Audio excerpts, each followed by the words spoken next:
inherited several things. One of those is a lack of understanding by our people about the budgeting process. Our budget from gaming depends on the players, and so it rises and falls with the economy. In 2008, when the bottom started to drop out of the economy, the bottom is dropping out of gaming. Then we went into a renovation, which the previous administration ordered. That renovation is now complete. Gaming is a little higher than it was at that time. It's still picking up because of our Players Club. These things have to be kept in balance. So when we had a budget that was projected, let's say, at $40 million income, but you only receiving 32, you have to do something. So the expenditures were brought down on the program side.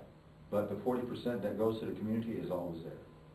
And that approval of 40% was done in 2004, did again in 2005. Things that the previous administration was lax on doing.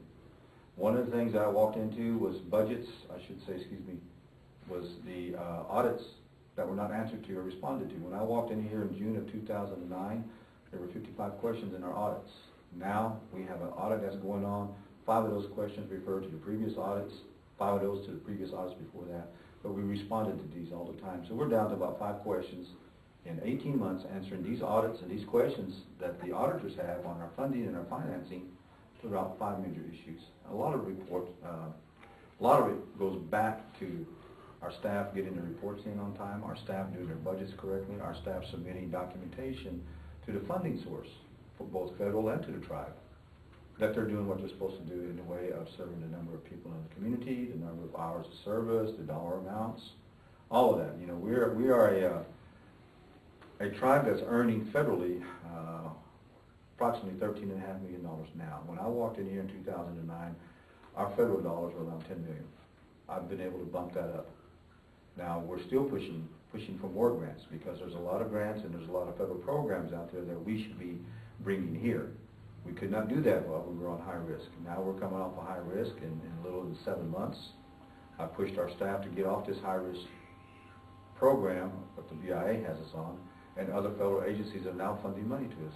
Recently, we were lucky that this time last year we didn't have a storm, but at the end of February, a big ice storm came in. We were the first tribe in the nation to go through the FEMA process and apply. We earned a little over $1.3 million in FEMA money, and that's a reimbursement grant. We don't keep that. We just reimburse all our costs. So we put aside $200,000 for this year again, in case we have another ice storm or some other catastrophe to our members in the community, because number one, the cities, the towns don't service our members on trust land. So we had to do it. We even serviced other tribal members, different tribes in our area who lived on trust land, because the county and the cities cannot do that. So when we talk about how they're upset about how they're not getting the amount of money that they all say they voted on getting, the answer is that hasn't been approved. It's not been approved yet. For instance, twice we told the community at our tribal council that you may vote this in now, an increase in per cap, but the final authority to approve a per cap so high, beyond 50%, lies with the Office of Indian Gaming Management in Washington, D.C. And we approached the BIA about this issue. They said, well, you need to come in here and tell us what it is. We met, and their recommendation was come back with solid numbers. Tell us what your budget is after you completed your cycle. Our cycle ended September 30th. Our budget wasn't complete. I should say our income budget wasn't complete from the casinos until late October. So I couldn't take just numbers from a pie in the sky. They wanted to see how solid it was and explain to them what these numbers meant and how it was going to affect our government services. And it affects it hugely, very hugely. The thing about the revenue allocation plan, the first thing that the Office of Indian Gaming Management wants us to do is service the governmental functions first. Infrastructure, administration, programs of service, such as our social services program, the funeral services that we cover with our members, educational services, scholarships and grants to students, diabetes program. Those are all services that we match what the federal government is and put those into the community. And that is what's the priority. The priority is not per cap. That's the last thing on any issue that a revenue allocation plan will approve. Per cap's the very last thing, because the government wants to see us using the income from our casinos to service community and the government. You said when you came in, the budget was about $13 million? No, federally, the budget, federal income was about $10 million or less.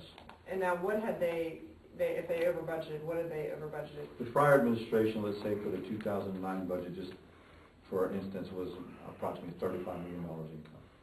$35 million From the- income, yet what they But had. that had to be separated out between per cap at 40%, and the remainder was going into programs. So 40% of that 35 went into per cap. And that, you know, is almost half of the 35. Mhm. So the rest of that goes into programs of service.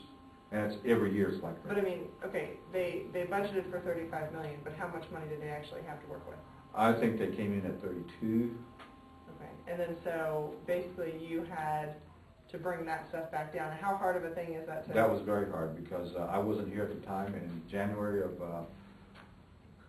2009, most programs were told to cut their budgets by 50% because the income at the casinos had dropped about that much. So in 2010, I wasn't here. The budget that was approved in 09 for the 2010 year was brought down to about 32 million. We didn't come in on that because the economy was still affecting us. I think we came in roughly around 25. You know, and we're still feeling the effects of this economic downturn because people aren't working. Therefore, people don't travel. Therefore, priorities are food, health, and home. That's the priorities. Not to go to a casino, not to play. Do you feel like you're doing all that you can at this point to get it back?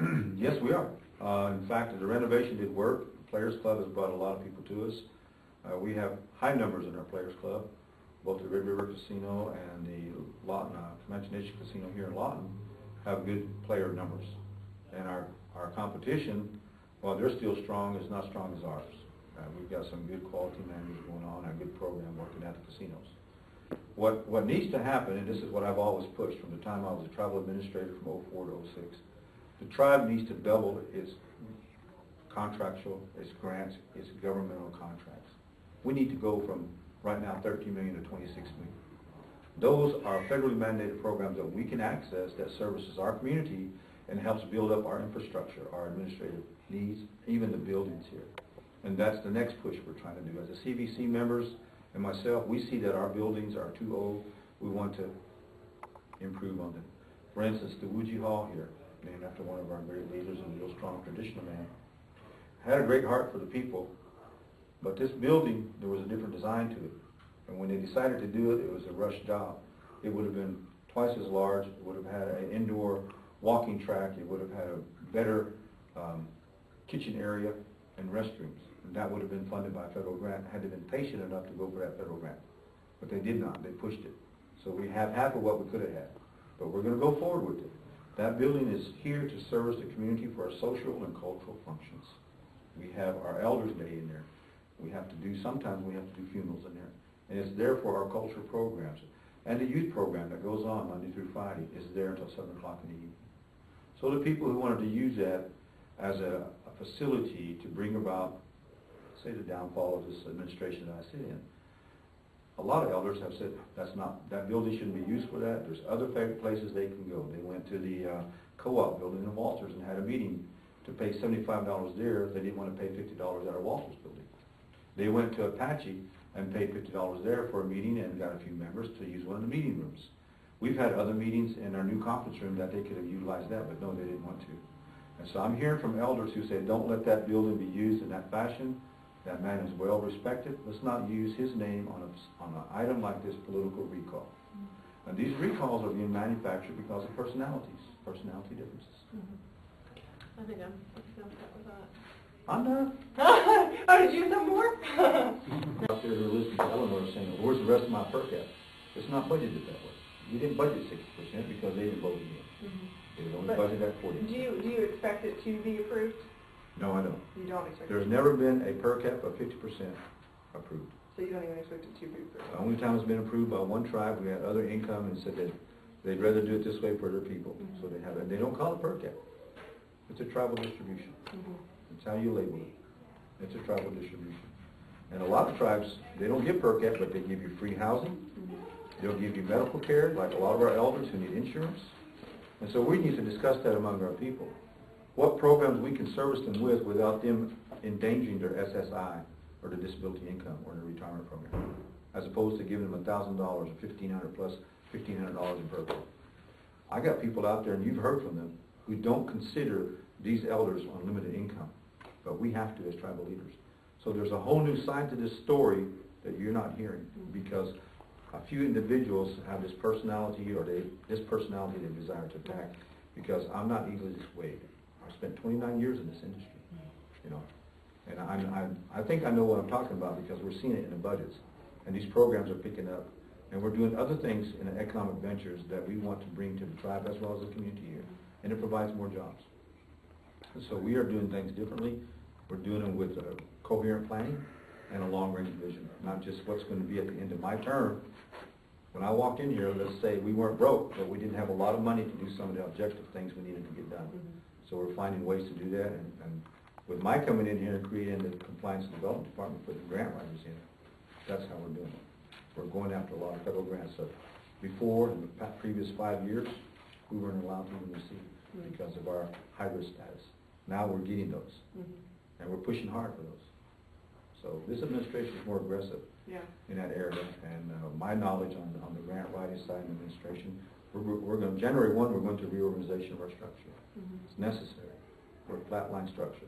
We're going to have to create divisions which are simpler and more efficient to operate with. We'll probably end up doing a lot more trimming of the budget, maybe another mill, but that's what we have to do. That's the business we're in, is to keep a balanced budget.